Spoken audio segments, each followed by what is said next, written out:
Hey, welcome back to the channel, guys. So today, home cured bacon. Let's go.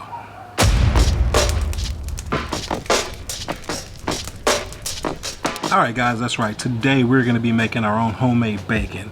Now, before I get started, let me apologize for any of the lawnmower noise and stuff you hear going on. My neighbors are out doing their, their yard work, and they don't understand that this right here is Barbecue Boulevard. But that's all right. We're gonna make it through it. So anyway, so what we have here is I picked up some pork belly here, and I got this from my local HEB.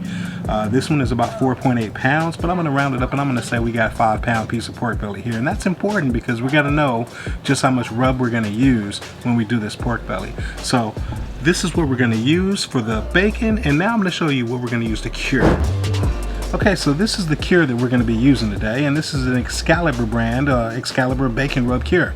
I ordered this one online. I'll put the information down in the description box if you guys happen to want to order this, but you can very well make your own personal homemade rub at home. There's plenty of recipes online to do this with, but I prefer to like this one, so you know what, I'm going to use this one.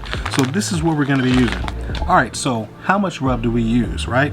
Well, we got a 5-pound piece of pork belly. So what we're going to do is we're going to be using 0.6 ounces of our bacon rub per pound of pork belly. So you do the math on that, that comes out to 3 ounces. So I've got 3 ounces of our bacon cure right here that we're going to be using, okay? So let's get this pork belly out of the package and let's get it rubbed up here.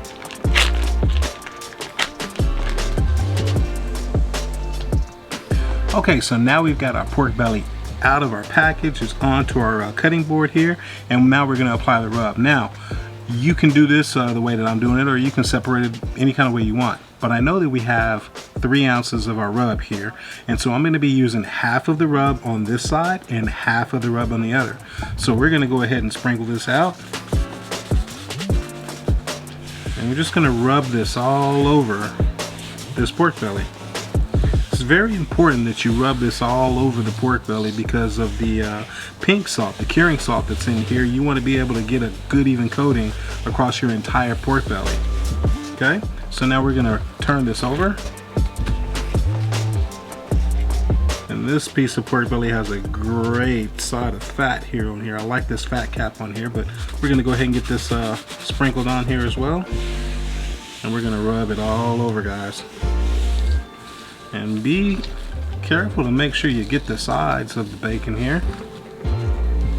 Okay, so now we've got this pork belly all rubbed with our bacon cure. So the next step that we're going to do is we're going to put it in a Ziploc bag, guys. So we're going to take this pork belly, we're going to put it inside our bag. Alright, so there you have it. So we got this pork belly rubbed down with our bacon cure. We now have it inside of our bag, and now it's going to go in our refrigerator. So what you want to do with this now is you want to place this in your refrigerator, and it's going to sit there for the next probably 7 days, 7 to 10 days. I know it's a long time to make some bacon. I know, but I promise you, if you make this, you'll probably never buy store-bought bacon again. But anyway, we're going to tuck this pork belly away in our refrigerator, and I'll see you guys in 7 days. Alright, we're 7 days later, guys. 7 days later, we got this pork belly all cured up. You can see just how much moisture came out of this with this cure. So this came out just like I wanted it to. And now it's going to be time to move on to the next step. So what we're going to do is we're going to soak this pork belly, okay? You put it in some water, and we're going to soak it just so we can pull some of the excess salt out of this pork belly so that our bacon isn't too salty.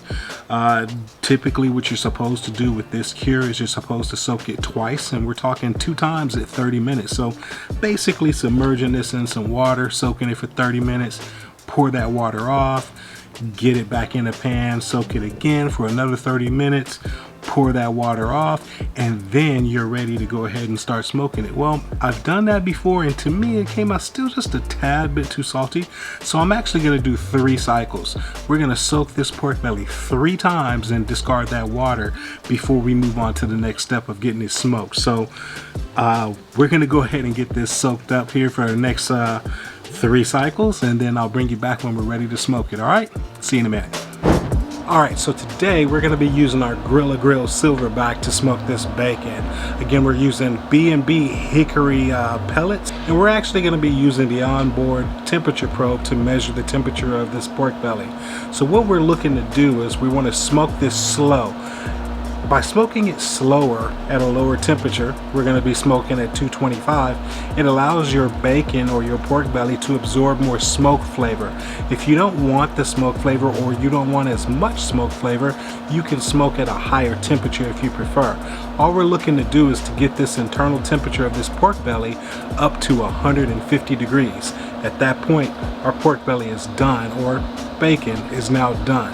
So we're going to go ahead and get this bacon onto the grill, and we're going to start to smoke it.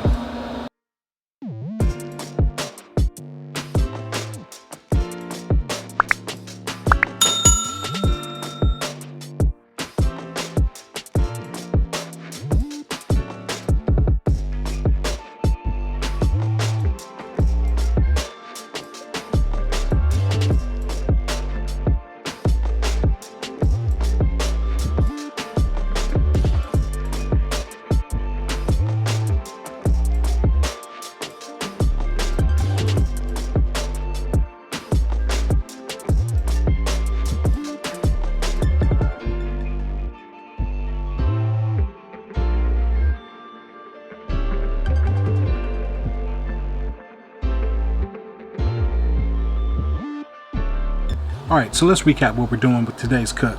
So we're making our own homemade bacon, and we're doing that by, we got us a 5-pound piece of pork belly from our grocery store, and we rubbed it down with a bacon cure that I purchased online. I'll leave the information down below in case you want to purchase it. So once we got this bacon cure applied to our pork belly, we placed it into a Ziploc bag, and we then put it in our refrigerator where it cured for 7 days. After the 7 days, we pulled the pork belly out and we soaked it to get some of the extra salt out of this pork belly so the bacon won't taste too salty. At that point, it's now ready for us to put it onto our grill. So we put the pork belly onto our grill so we could get that smoke flavor into it, and we raised the internal temperature to 150 degrees. Once we hit 150 degrees internal, we pulled this pork belly off and we placed it in our refrigerator to chill it down. At that point, the pork belly is now bacon and it's ready to be sliced and fried or prepared however you want to do it. So we fried up a couple of slices of bacon, so let's go check it out. Alright guys, so we got us some bacon all fried up, and man, as you can see, I am definitely from that crispy, crunchy realm of bacon lovers. So whenever I fry a bacon like this, I'll fry it kind of crispy because that's how I like it. But hey guys, this was a fun cook. We're gonna get into tasting this now, so man, let's give it a taste.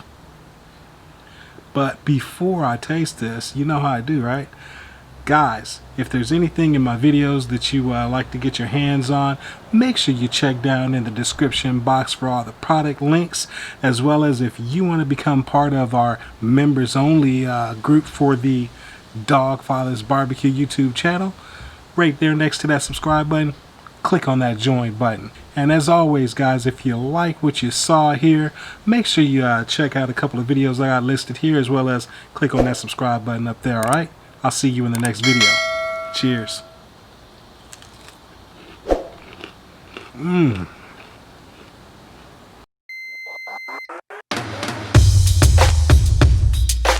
Let the planes go by, let the planes go by. Again, we're using B&B hickory pellets, and we're going to be using the actual onboard. So we fired up our grills today, and we ran it up to 225 degrees. We put this pork belly on so we could smoke and get an internal temperature. So we put this pork belly onto the grill so we can get that. But before I bite into this, guys, you know how I do. If you enjoyed what you saw here,